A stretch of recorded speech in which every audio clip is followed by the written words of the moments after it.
Hello everybody, today I'd like to show off my latest puzzle creation. This is the fully functional 4x4x8. This is made out of I think it's an MFJS Meilong 8x8 with, in this case, blue Twisty puzzle extensions. And so what I'd like to point out with this puzzle specifically is that this is post-processed and does not have that scratchy sound that most of my other puzzles have. So hopefully this will be a good demonstration of that as well throughout this demo. So first I'll start with what I usually do, a checkerboard pattern. Once again, these puzzles are cut by, oops, I just messed that up. These stickers are cut by Chewy stickers, and they look excellent as per usual. I'm just really good at messing this up today. I go this side first, and then this side. Since this is an even puzzle, cannot get a full checkerboard pattern, but that is pretty good. Let's see if I can undo this without error. Knowingly, probably not. Oh, looks like I got away this time. So yeah, quick size comparison. Because thankfully the puzzle this is based off of is a very small 8x8, so much smaller than the original Shengshou and Yushin 8x8s. And this puzzle is not particularly large. This is the standard 3x3. This is the Moyu RS3. And as you can see, it's not super massive. In terms of turning quality, this puzzle turns just as well as the original. Because the original puzzle has a tendency to pop, I do have this tightened down a little bit, but it still turns excellently. And as you can hear, since this is post-processed, it sounds just like the original puzzle, with a little bit of added swishing, sort of like how the Fengshi puzzles sound, but none of that scratchy 3D printed extensions scraping on each other sound.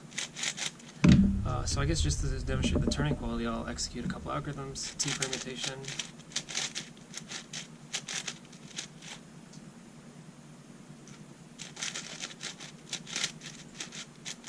And despite my small hands, I can still execute that pretty well. I guess some cuboid algorithms, I'll do a diagonal center swap.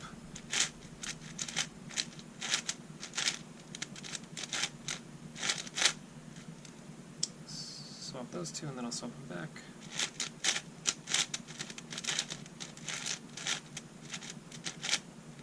So yeah, turning quality is pretty good on this puzzle. You can speed cube, however, just because the 8x8 has a tendency to pop, I probably won't try too hard. Corner cutting, let's see if I can get a good angle. Once again, my camera's facing me, so it's kind of hard to show this off. But it'll cut about a piece, and if I misalign everything, as usual, it'll just cut through that, no problem. This side, I'm trying to line it up.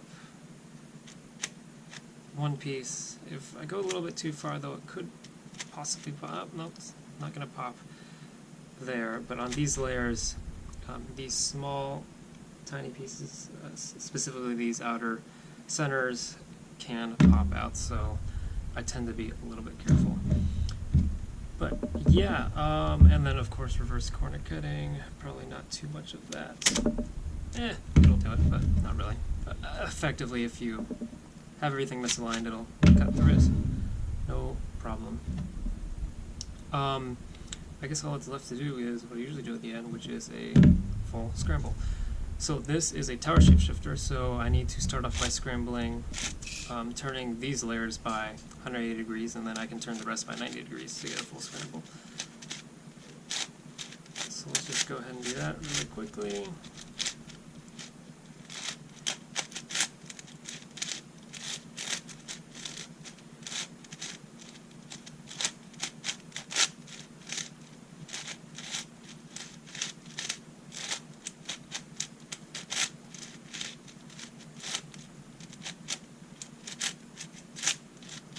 And we're just trying to scramble this up as best we can before shape-shifting.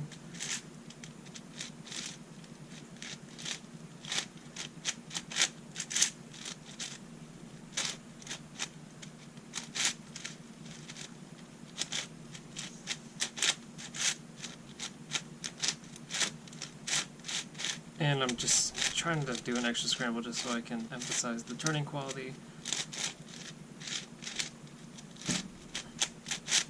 And it's, as you can tell, it turns pretty well.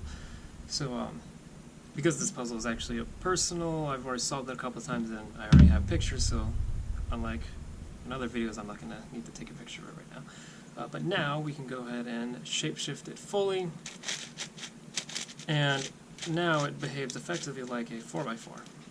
We only have 4 layers that we can turn because of the bandaging that has happened.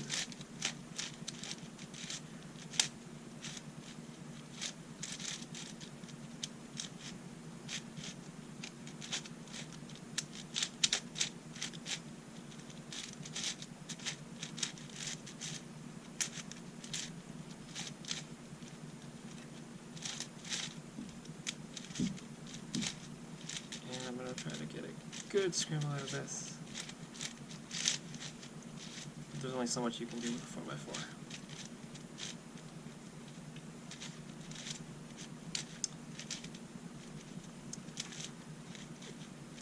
4x4. And because this was made out of an 8x8, each layer had to be extended by 2 cubies, so the pieces are going to stick out more so on this puzzle than they would on, say, a 6x6x8. Which this puzzle is actually a little bit larger than. And I would say that that is a sufficient scramble. So that is a demonstration of my 4x4x8. I'm actually going to solve this on camera as well and release that video right after this one. But as usual, if you'd like to purchase this puzzle, it's available for sale on my Etsy shop in both the standard finish and the post-process finish.